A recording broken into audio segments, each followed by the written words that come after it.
जगाच्या पातळीत हाडं गोठणारे थंडीत उष्णता आहे एकीकडे दाखवा जगाला जगाच्या पोषणाचं शोषण आणि काळ्या बाजारात विकलं जाणारं आमचं राशन दाखवा एकदा शेतकऱ्याच्या पोराच्या तुटलेल्या काट्या हरवलेली पुस्तके टाकायलेल्या शेतात शेतकऱ्याच्या पाण्यासारखं जगणं दाखवा रात्र दिवस राहून दाखवा दाखवा कोवड्या हातातली कोयते लोकशाहीचं मरण दाखवा शेतकऱ्याचं सरण दाखवा कोणठाण ठरण दाखवा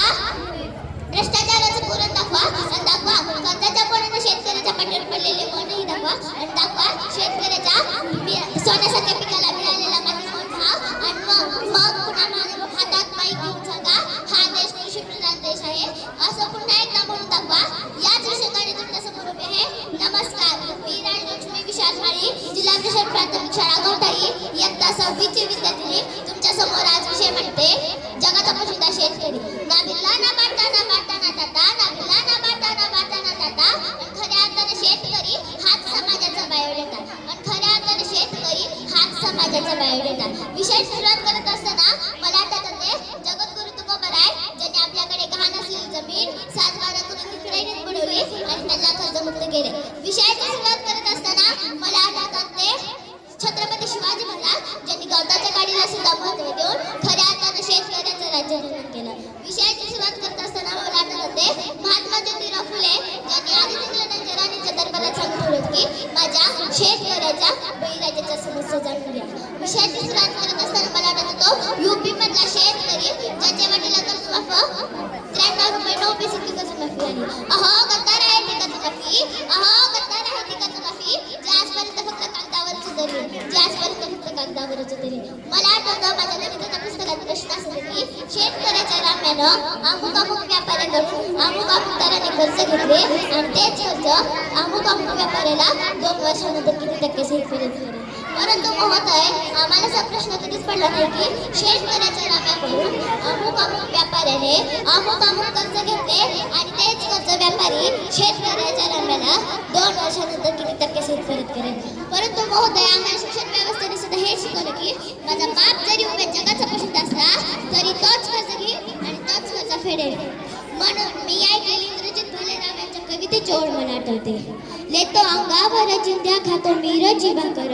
काडी उसाची पाचट जगा मिळा यासा कर जगा मिळा यासा कर काटा त्याच्याच का पायी त्यानं काय केलं पाप पुढे म्हणतात ते कष्ट सारे त्याच्या हाती दुसऱ्याच्या हाती माप दुसऱ्याच्या हाती माप मी ऐकलेली ही शेतकऱ्याची गाथा आणि आजच्या अवस्थेमध्ये असलेली माझ्या शेतकरी बाबाची व्यथा अजिबात बदलली माझ्या बायबा सरकार लॉकडाऊन सारख्या महाभयंकर युद्धामध्ये जर घरी बसून असलेल्या सर्वसामान्य जनतेला जर कोणी जोपासण्याचं काम केलं असेल तर तो माझा शेतकरी होय शेतकरी कोरोनाला राष्ट्रीय आपत्ती मानून सर्व खुशीने पीएफ फंड मध्ये पैसे भरणाऱ्याचे आपण योगदान करणाऱ्याचे कौतुक केले परंतु मात्र 3 एकर जमिनीतून गोरगरिबांची 1 महिन्याची सोय व्हावी म्हणून आपल्या 1 एकर शेतीतून 1 एकर जमिनीतील उत्पादन दान करण्याला मात्र आपण विसरलो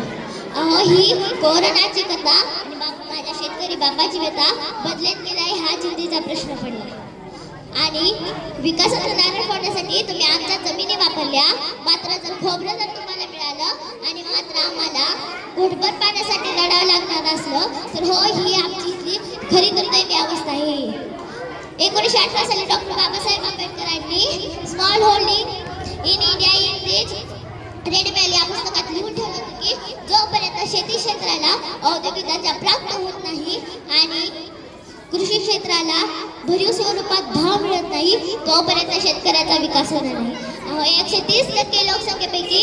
30 ते 56% लोकसंख्या कृषी कायद्यावर आधारित आहे त्यातील 30 ते 35% लोकसंख्या आत्ताच्या येणाऱ्या कृषी कायद्याला विरोधात केलेली आहे म्हणूनच शेवटी एवढं म्हणेल शेतकऱ्याच्या पोरानं वावर आहे तर पावर आहे असं म्हणत हिंडत बसण्यापेक्षा वावरामध्ये पावर कशी निर्माण करता येईल याचा विचार केला पाहिजे